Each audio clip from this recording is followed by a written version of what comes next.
Hey, everybody. Welcome to a bonus session of the Chiro-Factor. As always, I'm joined by Dr. James Chestnut. Thanks for doing this. Great to be here, man. I'm excited. Right on. So we're going to do a little short soundbite. We've had a lot of requests to do some episodes between the episodes. Not like we have nothing else to do. But in this particular episode, I want to talk specifically, if it's okay, about the seminar we have coming up, one in Salt Lake City, Utah. We've got another one we're going to be doing February 7th and 8th in the UK. And then we'll be announcing our Australia date really soon here. But I want to give some specifics around this because we've had a lot of questions and also people starting to apply the science, starting to apply the procedures we've talked about. And we're getting some really positive feedback on, hey, this actually works. And I don't think you and I are surprised by that. It's like, but just talk to that a little bit about this idea of success. And if we need to call this an episode number, maybe this is 4.5, but let's talk about success a little bit today, because that brass tacks is that's what keeps people in practice and helping patients in their community. Yeah. And I mean, I just want people to understand, listen, success is not random and success is not difficult. Success is a science, and there are certain things that we know have to take place in order to create practice success, right? And so that's what best practices is. Best practices are the practices or the things that you need to do in order to create the success that you and your patients want in your practice. But it's not random chance.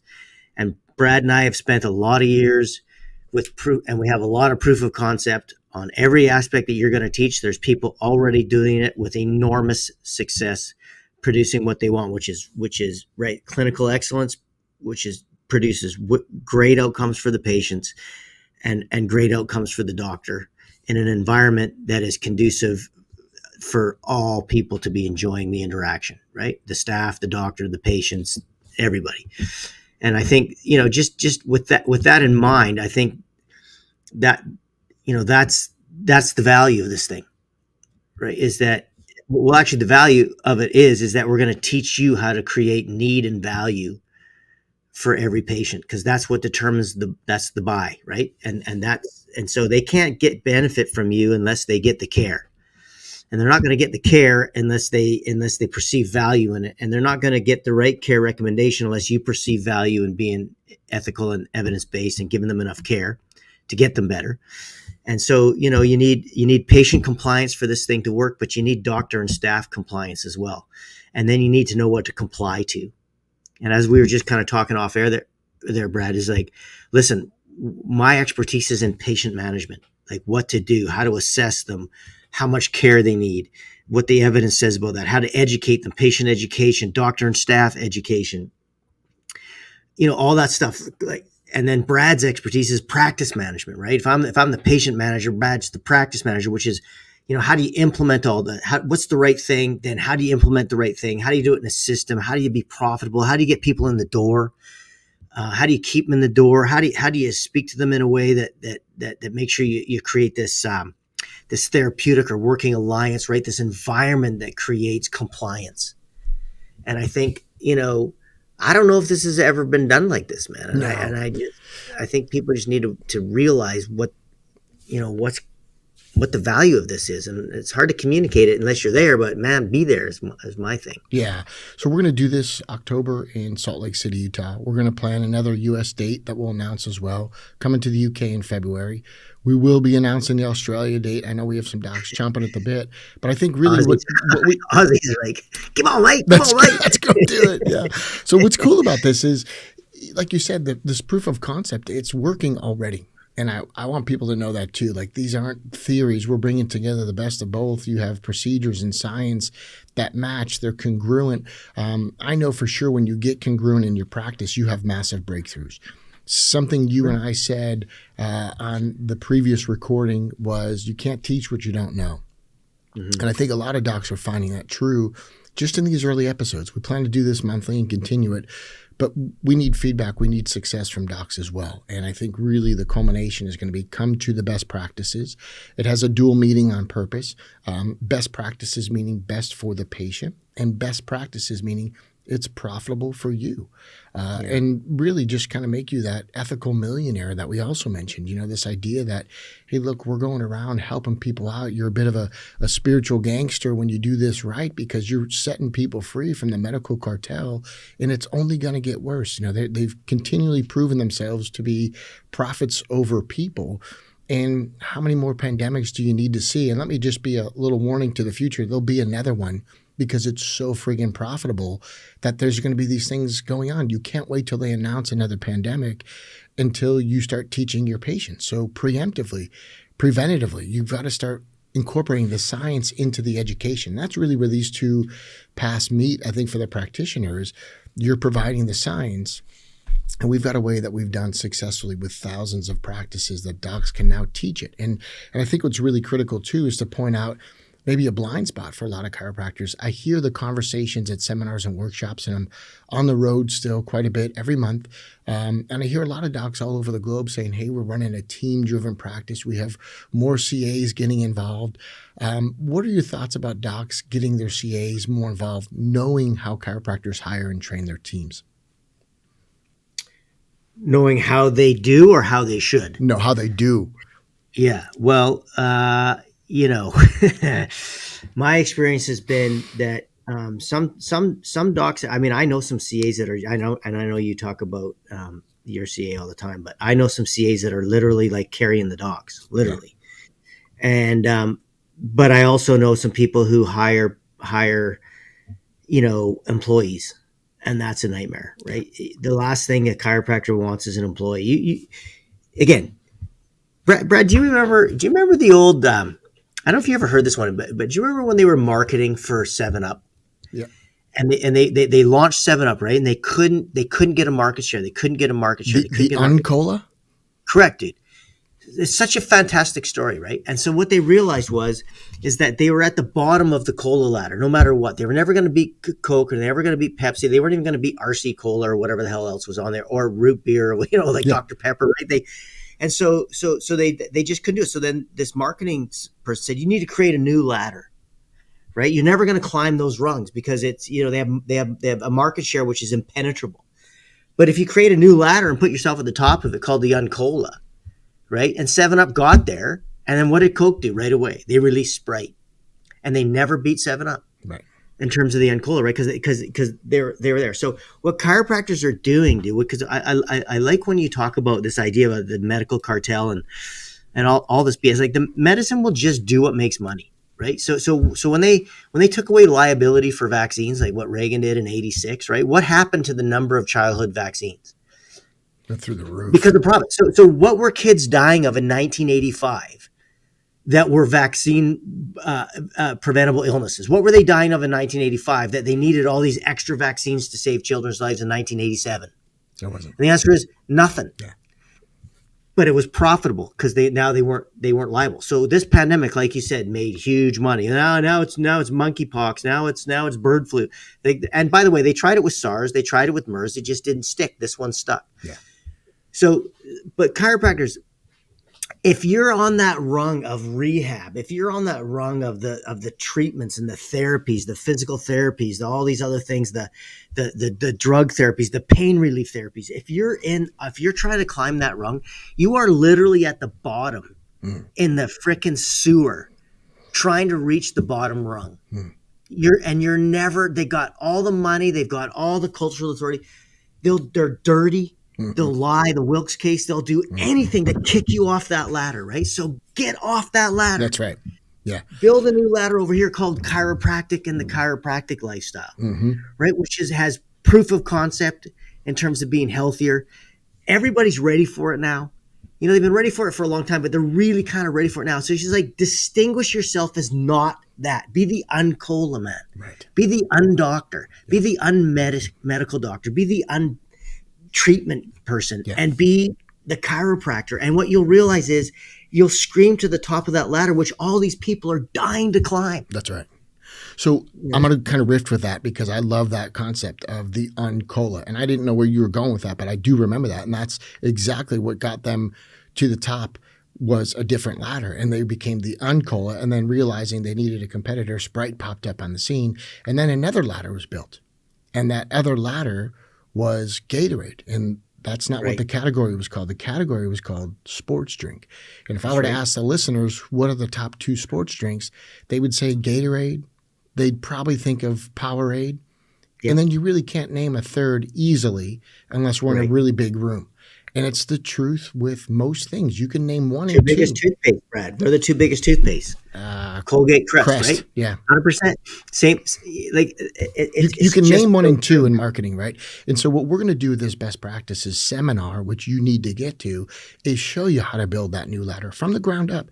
And going back to my question about the CAs, I'm not against building a team-driven practice. I think it's a great idea. I just spent about the last 90 days on holiday myself. We took a summer sabbatical. We took the kids on vacation when they first got out of school. Then we went to the Olympics, did some fun stuff in Paris, and then bounced around Europe, caught a Bruce Springsteen concert over there, and then just got done with Maui. I want more chiropractors having that time off. So I'm for a team-driven practice. However, chiropractors suck at hiring. They rarely train. And then when they do, they don't really know what they're training on. And so they just always course correct their CA. So going back to your comment, they have a bunch of employees who stay, the average millennial will stay for about a year. And in chiropractic offices, you're lucky if you even get that because we're not doing it right. We're not hiring correctly. There is a process. They're not training your team correctly to fit with your team alliance and belief systems. And just like you said in the previous podcast, you can't teach what you don't know, and neither can your team. If your team doesn't know the science, that's right. They have to believe it. Right? That's right. And Brad, just to steal something from you, you don't hire employees, you hire mavens, right? That's what you want to hire. You have to have a hiring procedure that looks for mavens, people who are hungry to get out there. That believe so deeply in it that they're anxious when someone's not bringing their kids in. They feel like it's a what?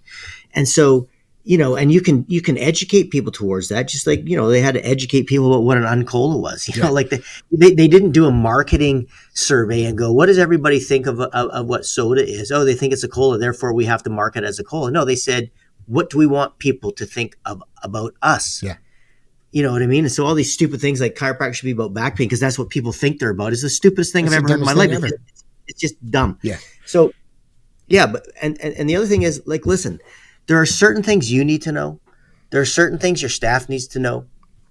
There are certain things patients need to learn and then know in order for everybody to create this environment of compliance and healing and success. Yeah. And so, listen, there are some things you just have to learn to be successful. You're not born with the knowledge that's required to be successful. You're not given the knowledge that's required to be successful as a chiropractor in chiropractic college. Right. You're just not. No one even claims that. Don't be stupid. Right. Like, that's just ridiculous. So the question is, well, I'm just going to learn it the hard way on my own. Yeah, that's one way. Yeah. But most people just never get there because it's really hard, because you're not experiencing all the different things that have been tried by 1,000 other people. Right.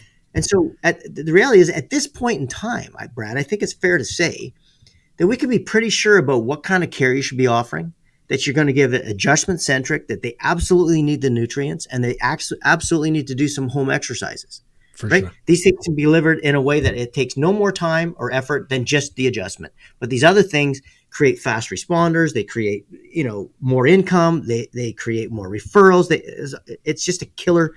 Like, that content is not maybe. It's not like, and if your attitude is, well, I don't give a shit if my patients get better, and I don't give a shit if I make more money, then you're not listening to this podcast. Right.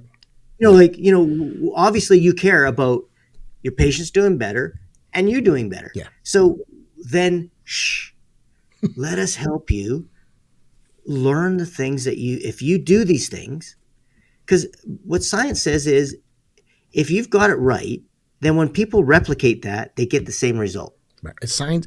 Basically, success is formulaic. Correct. And so if there's other people doing it and they're successful, and if there's a lot of other people doing this exact same thing and each of them are successful, then it's probably the right thing. Right. They say in business to make a mistake is okay as long as you learn the lesson. The only sin in business is to make the mistake and not learn the lesson. What we're going to offer you at Best Practices is to learn all the lessons so you don't ever have to make the mistakes. Or If you're repeating mistakes you don't realize, let us show you where that is. And just kind of to give some actionable things in this bonus session for people. When you are hiring your CAs, hire for values, not for skills. I always joke and say there's not a CA superstore I can go down the street, pick one off the shelf and plug them in. It doesn't work that way. So what you need to do is pick the values that they align with in healthcare with yours, not the skill sets. You can teach them the skill sets.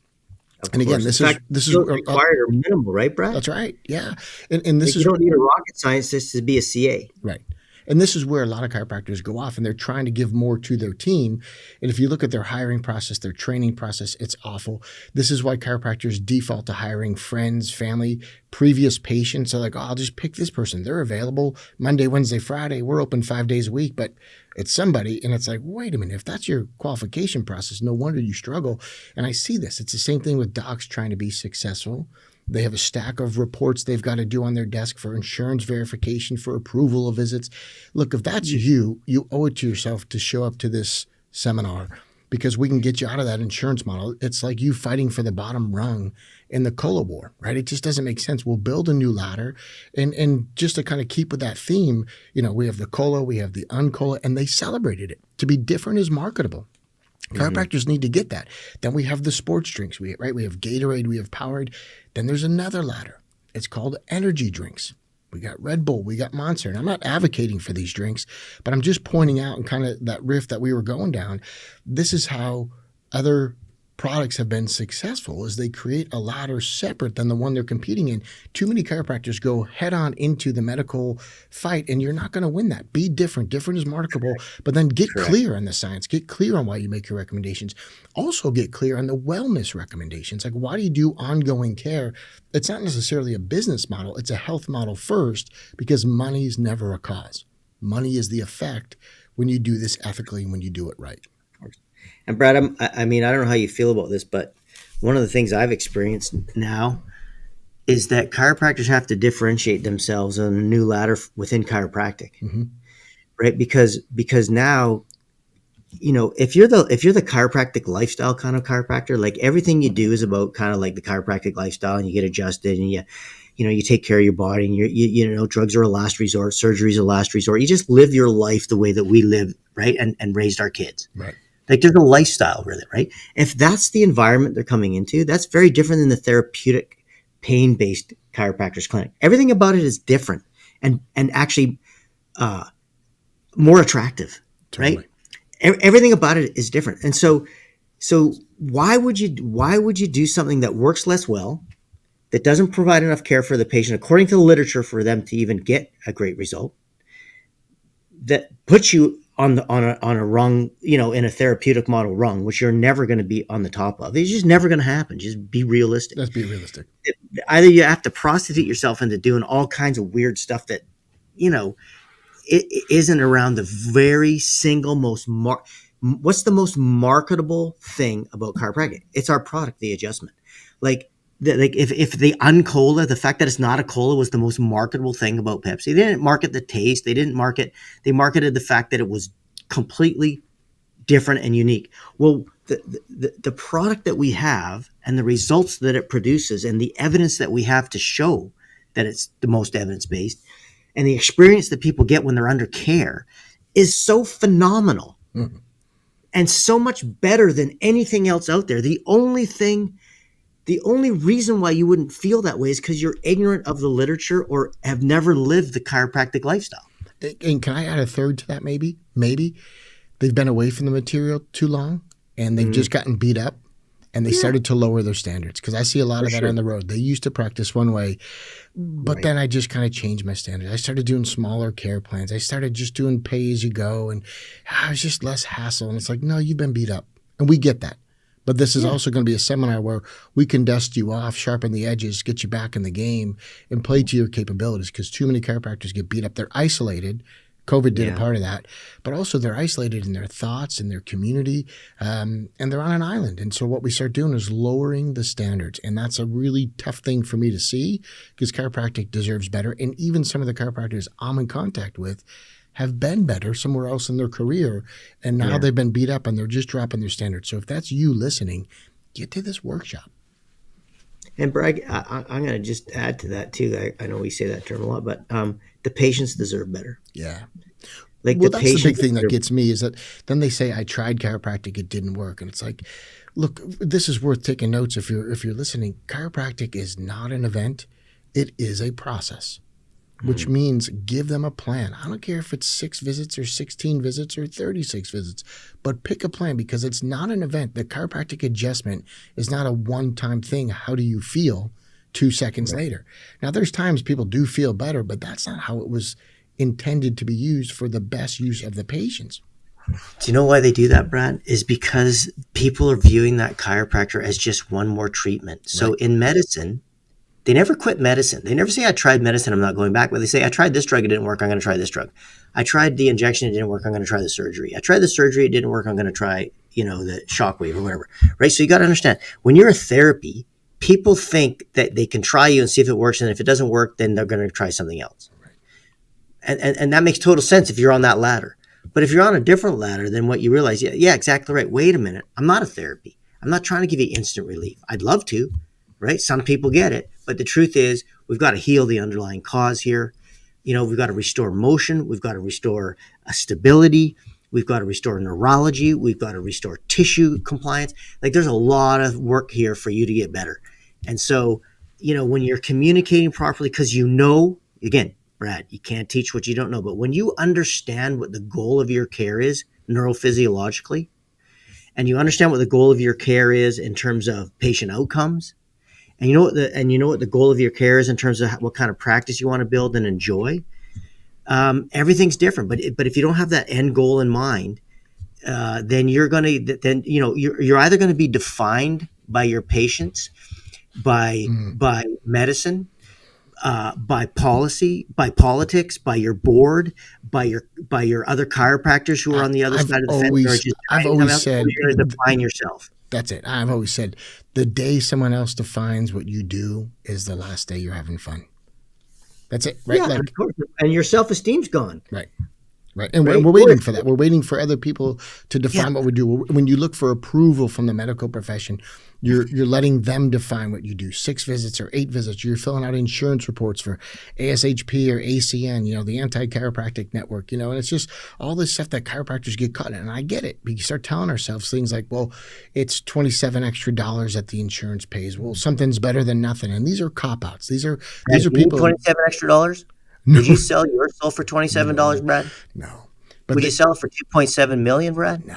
And that's the thing. Would you sell it for $27 billion? Would you sell what you believe in? If somebody put $10 million in my bank account, I'm still going to work tomorrow. I might take a couple of days off, but that's not the driving factor, right? And I think when people start to get clear on that, then you start working in coordination with that. And I think that's huge. And then we start looking at what are the clinical outcomes. Nobody does it better than you as far as understanding the science and understanding what the clinical outcomes are. So there's no confliction in ethics here, right? This is actually where we line this up and you see better patient results, which actually boost your self-esteem. And then that's going to lead to referrals. But even that referrals isn't just something that just happens for a majority of your referrals. There's a process in communication I want to teach at this workshop so you can generate them. In fact, that's what had us super profitable through COVID was internal referrals because we couldn't do the outside stuff. Now that we can, we just drove in 100 new patients in the month of May just from talks alone. So I'm going to share marketing strategies that work today. We did that in May because then June, July, and August, I get to have family time and vacation because we drove in 100 just from talks. And then you get that second wave of referrals. You get that second wave of people coming in.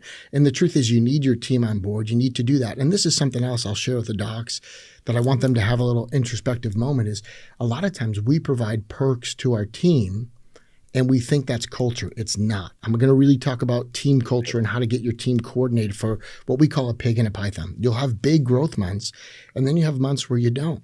But you never just see 40 new patients one month, 40 new patients the next month, and then those 40 aren't broken into 10 per week evenly. Real practice doesn't happen like that, right? Like there's messy middles, there's times where you grow, you have this pig and a python coming through, so your team has to be on board. But if you're just doing perks, and giving extras and calling it culture, you're actually creating entitlement. And that word really pisses me off. Because if you have an entitled team, then you're not going to be able to do this for the duration, because you're going to have to stop, rehire, put somebody else on board. You're burning your team members out. And a lot of this is coordinating the science, the procedures, the teamwork. So you get real linear.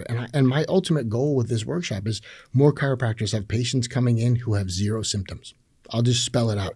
If you can create truly a wellness-based practice where people don't have symptoms as the trigger to come in, I think you've arrived. I think that's really what chiropractic is and what your community deserves.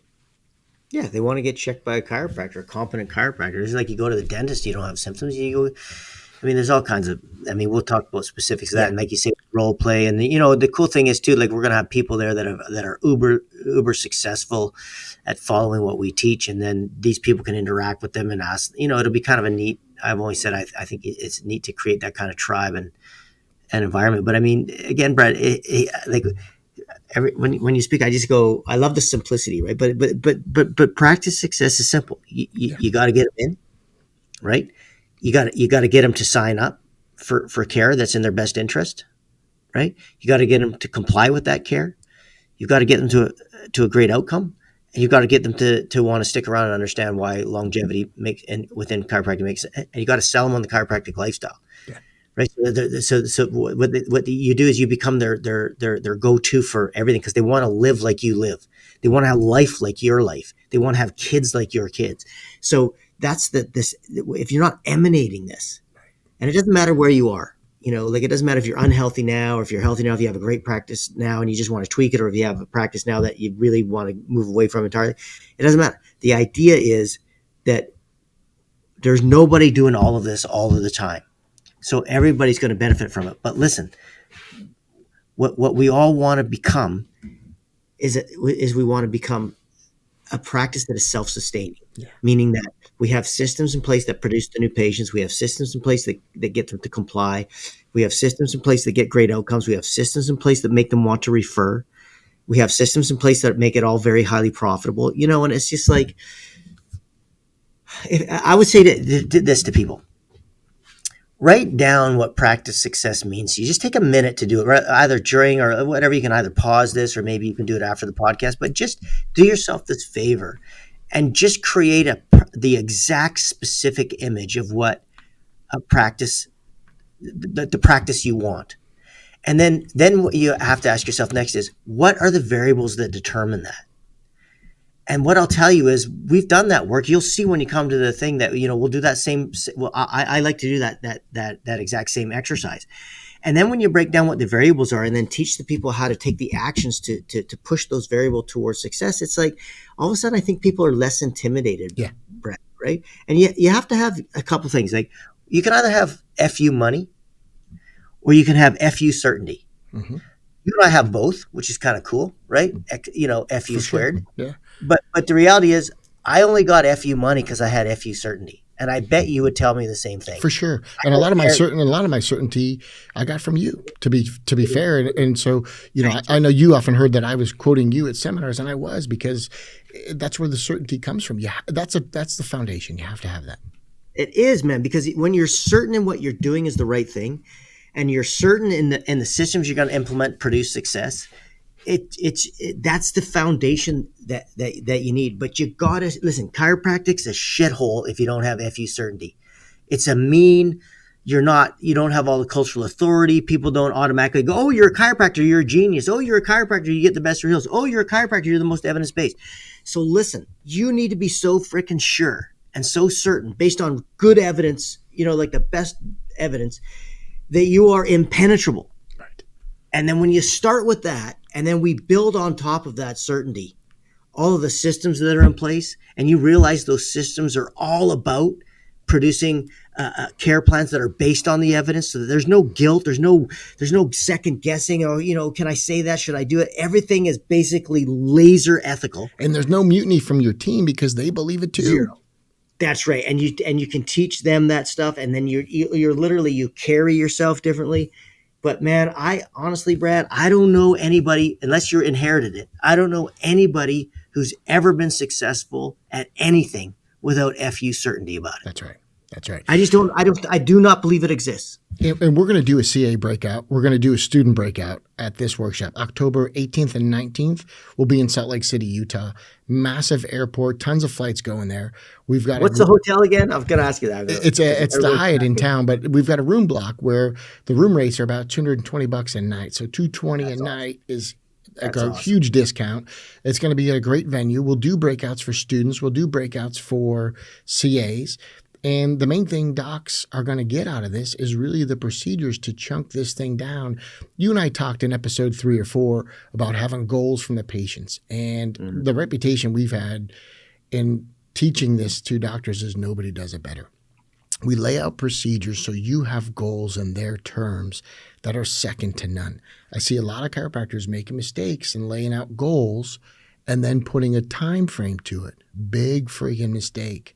What's your short term? What's your midterm? They don't know what that is, nor should you be putting a time on your care. Look, I always say if you want to see a stressed out chiropractor, it's probably the one doing short care plans.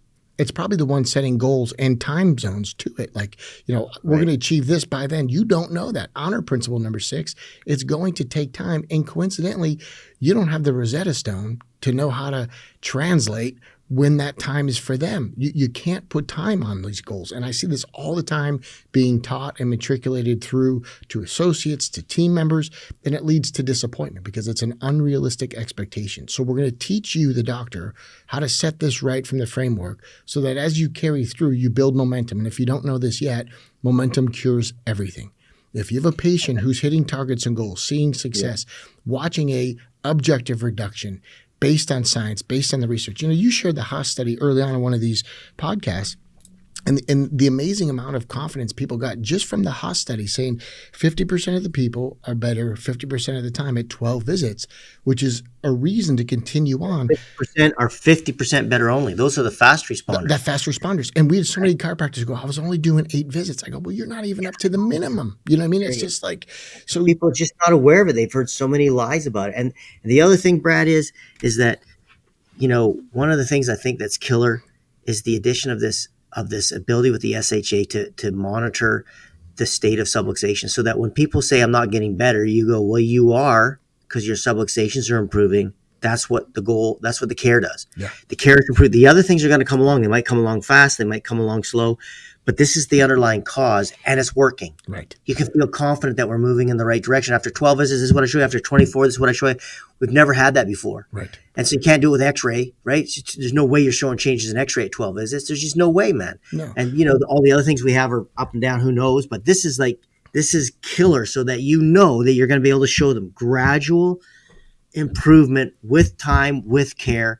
That's a game changer. Absolutely. October 18th and 19th, they need to be there because we're going to add another layer to that, and we'll add another layer to that. So some of the communication with their goals and what they can do in their own terms, you've never seen it taught like this. We're going to give it to you. Then you've got the objective with the Shea Health Assessment and going through the subluxations. We'll define even things that chiropractors should know and don't when we say, look, you'll get a scientifically specific adjustment. A manipulation is a movement to any joint. It's usually a moving joint. A adjustment is to a restricted joint. So even defining that for your team, manipulation is a moving joint, and there's studies where they apply a force to a moving joint. That's a manipulation. We're going to apply a scientifically specific chiropractic adjustment, not manipulation, adjustment, which is to a restricted joint. Game changer for the conversation, especially for your team, right? And so just these ideas of having these pillars of certainty and checking and rechecking. And I think a lot of chiropractors avoid re-exams because they don't know if they're going to see the results. Correct. I'm the opposite. And random chance, because they're not measuring anything that's valid. And I'm going to reliable, at least, right? It's not reliable. You don't know what you're going to get. That's it. And I'm going to shift your mindset here if you're a listener and just say every re-exam should equal a referral. So now instead of skipping re-exams, you look forward to it because it's your next new patient opportunity. And this is what I had to cram into the brains of doctors through lockdowns. Re-exams equal referrals. Not only should you not have been skipping them from a place of integrity, because as you said, integrity is lucrative, do it the right way, but also realize that's your internal gold mine, or what we call data mining. Your data is within your practice. It's proof of concept to the patient. It's value. It's proof of value delivery. Right. Not value proposition. After that first 12 visits, you should be just can't wait to get there. Chomping at the bit. Redo the spinal health exam, now show them their initial subluxation severity findings versus where they are now, and now you have proof of value. That's it. That's incredible, It's right? incredible. That's the whole point, is proof of value delivery, and then you attach that to the right wording that you've got, and that we're gonna put And then we're going to make you role play it. You're the doctor. Part of why we're doing this live is you got to get on your feet. You got to do it. You go, well, we kind of do something like that. No, I'm not taking that as an answer. No, do it this way. It's better. It's defined. It's clear. Say it. Have it roll off your tongue. We're going to do this with a partner. And then you're going to get down and go, wow, that's way better. That's awesome. Or you have some questions. I heard you do it. It was super smooth. I just got stuck in my wording. It got real lumpy. Could you do it again? Yeah, for sure. Because this is how you create new muscle memory, right? It's like being an athlete. It's a new muscle memory. You got to do it the right way. And so you come out of these 2 days a different chiropractor. And also, I'm going to tell you, you'll be on your feet moving around where you're not going to be falling asleep because the information's cutting edge. It's different than anything you've heard. It's just going to put you on a new path and trajectory. So I'm super excited. October 18th and 19th in Salt Lake City, February 7th and 8th in the UK. And Australians, your date is going to be, nah, just kidding. I don't know, March, April, May, right? Yep. Yeah. We got to fit it in. Yeah. I got to, I'd like to, anyway, we'll work it out. It'll be around some kind of rugby. But anyway, or golf, I guess now that I'm pretending to be a golfer. But so listen, here's what I'd say, Brad, because I know we want to keep this one a bit shorter, which is, listen, I'm not a philanthropist when it comes to my business. Like, you shouldn't be in your practice either. So we got to figure out what size room we need. Fair, Brad? Like, we like, there's different sizes rooms. So we need to know. We're not taking walk-ins, correct? No, we're definitely not. So look, we're going to close the registration about a week prior to the event at a minimum, maybe sooner, but we're not taking walk-ins at the door. And so if people show up and say, hey, I'd like to run a seminar that way. Yeah. If you've never run a seminar, it's a freaking nightmare. All the costs are out. You got to you got to get the room. You got to get the AV. You got to get the room block. It's a nightmare. It's not a joy herding cats that are chiropractors, which is the same thing. So this is what I would say to you. If you're going to come, register early so that we know what size room to get. Because what's going to happen is, if we don't get enough regos, Brad, my view is we just shut it down to the smaller option of the room and then just say no more. And then people will be locked out. You don't want 51 people in a 100-seat room. Right. Or 100 people in a 200-seat room, or 101. You know what I mean? Like, we've got to kind of know. Yeah. So I know chiropractic is hard. It's sometimes hard to commit. But, it's just like, it takes two to tangle, as they say. And it's like, listen, please, if you're going to consider this, and if you don't see value in it, please don't come. It's not a charity either. I'm not wanting your charity. I want you to see value in this. But if you do, please register you and your team early. If you're one of those successful docs, please bring a student, or please bring somebody who's maybe struggling. But let's make this kind of some kind gestures in it as well. Brad, I'm willing to do a scholarship for somebody. I'm sure you are too. So maybe if someone got in contact with us and someone who just couldn't afford it, I think that we should role model that as well, if you're okay with it. I like fast responders. Whoever responds first, if you reach out, for sure. Yeah, for sure. And so let's just kind of make this not just incredible value in terms of watch. This seminar has to be kind of like we want you to do your practice, right? So you have to have certainty. You have to have great content, but you also have to create an environment which is very conducive to compliance and joy and belonging. And that's what the seminar, that's what we want to do, is that we want this to be a bunch of people who are members of the same kind of family, on the same ladder, at the top of that ladder, in the community. So, for sure. And from the management side of your practice, what I'm going to help you do is organize these bigger concepts into actionable steps. And it's one thing to have a bunch of information and put the notes on the shelf. We call that shelf esteem. I don't want that. I want there to be procedures that follow. So really keen in locking that down. We signed up 100 new patients from talks alone in May. So I could basically do a sabbatical this summer with my kids. If that sounds appealing to you, this isn't a theory. I'm doing it.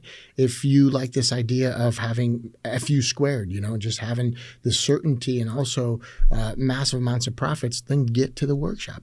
One of the things we talked about is care plans, and why do you do it this way? I'm so certain with what I do and the things I've learned from you and along the way in practice, mistakes, and then learning the lesson. Instead of saying, why do you do it this way? I say, why not? You know what I mean? Like I want to come from that place of certainty where it's like, because I know the research, I know the Because science, it works. I wouldn't drop my ethics because patients don't know what they need. They need a doctor.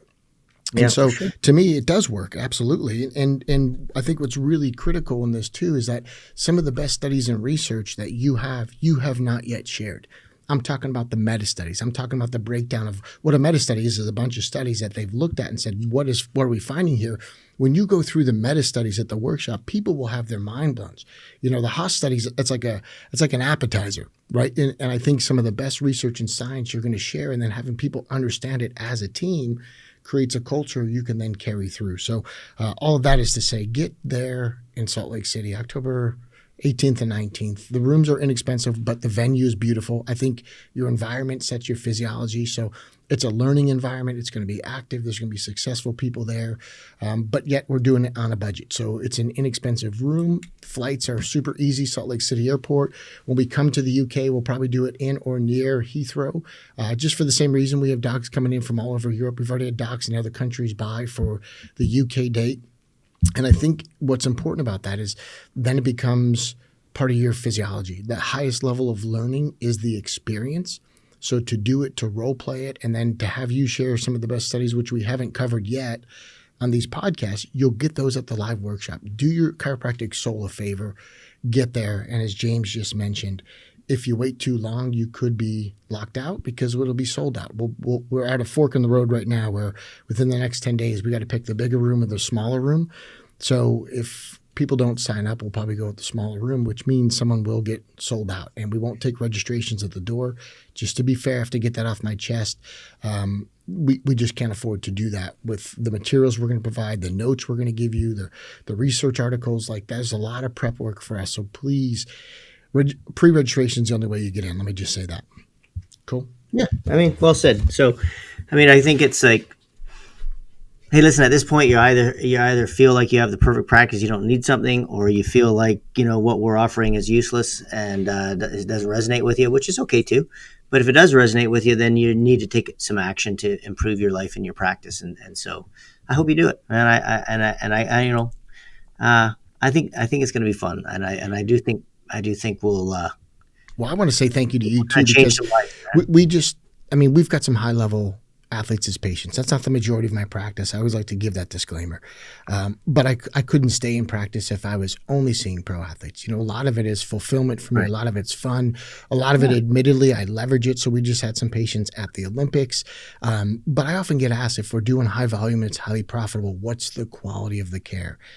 In my certainty in talking to these elite level athletes, whether it's professional, NBA, NHL, National Football League, the Paris Olympics, we have athletes in all of those categories, and they've won world championships in all of those categories. The certainty comes from the science. It comes from the stuff you're going to cover. The communication that I use is what I'm also going to share. But a lot of times that question comes up too, like, what's the quality of care? It's like, honestly, it doesn't get any better.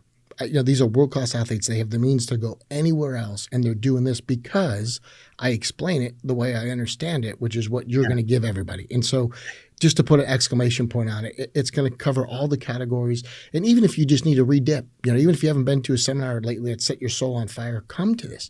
It's a weekend commitment. That's it. And the truth is, from there, I think great things are going to happen. And we're trying to put a positive wave into the profession, because I just know chiropractors have been beat up. You know, they've been knocked down, and COVID didn't help that situation. I think it made it worse. And the isolation is also what we're trying to end. Build a community, come together, and let's have some fun. Amen, brother. I'm with you. Yeah, 100%. Cool. Awesome. We will post websites, domains, places where they can get this. Basically, innatechoice.com is one of the places, right? And the other one is levelupmentoring.rocks. Both of our websites will host them. We'll also include it in the show notes here. So as always, thank you. Any final thoughts? Anything else, James, we should have covered? I didn't ask you.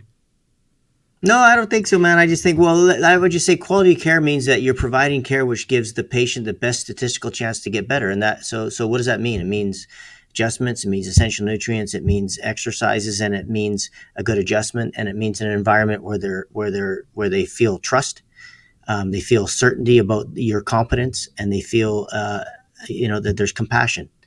And so those things are what we're going to teach you how to create. Absolutely. Looking forward to it. Best Practices is the name of the seminar, October 18th and 19th in Salt Lake City, the UK, February 7th and 8th. And it's a dual meaning on purpose. It's the best practices for patient results, unequivocally based on science, evidence-based. And it's best practices for you because it's highly profitable and you can take some time off, enjoy your family time. You don't need to work 50 weeks a year to be successful. It's formulaic. We got the recipe. Come and join us. We'll share it with you. So till next time, everybody, this was episode 4.5 on purpose. We'll see you again.